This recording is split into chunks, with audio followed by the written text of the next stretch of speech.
Metro রেলে আগুনের দিন রাতে ছাত্রদলের 4 নেতাকে তুলে নিয়ে যায় পতিত সরকারের অনুগত গোয়েন্দা বাহিনী। এরপর 4 দিন তাদের ওপর চলে বেধড়ক মারধর। জোর করে আদায় করা হয় স্বীকারোক্তি। গুমের সেই দুঃসহ স্মৃতি এখনও তাড়া করছে ওই 4 ছাত্রকে।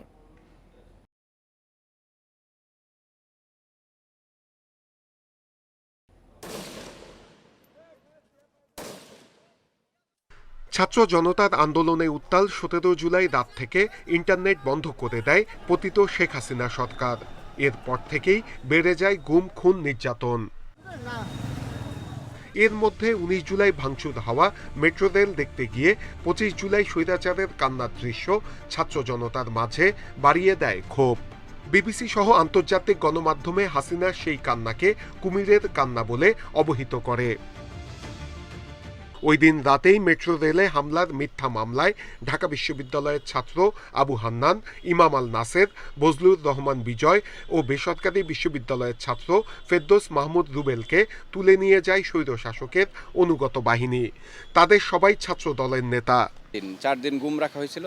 4 দিনেই এভাবে টর্চার করে, নির্যাতন করে এবং তাদের মূল লক্ষ্য ছিল আমাদেরকে মেট্রো রেলে আমরা আগুন দিয়েছি, এটা 164 দিতে হবে। গুমের পর 4 দিন তাদের ওপর চালানো হয় নির্মম নির্যাতন। মিথ্যা স্বীকারোক্তি আদায়ে চলে বেধড়ক মারধর।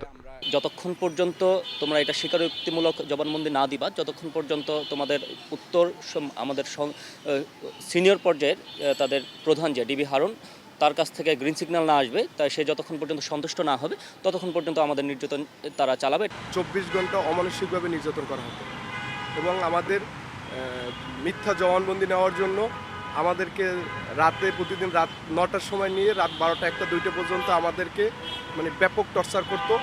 এরপর 28 জুলাই 4 জনকে তোলা হয় আদালতে।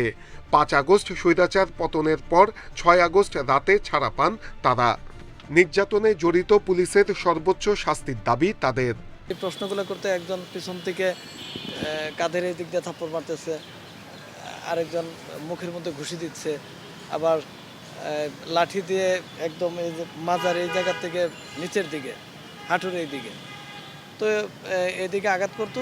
36 দিনের আন্দোলনে সহস্রাধিক হত্যা ও এর আগে পরে গুম, খুন ও নির্যাতনের দৃষ্টান্তমূলক শাস্তির দাবি জুলাই যোদ্ধাদের। নূরে আলম, ইন্ডিপেন্ডেন্ট নিউজ, ঢাকা।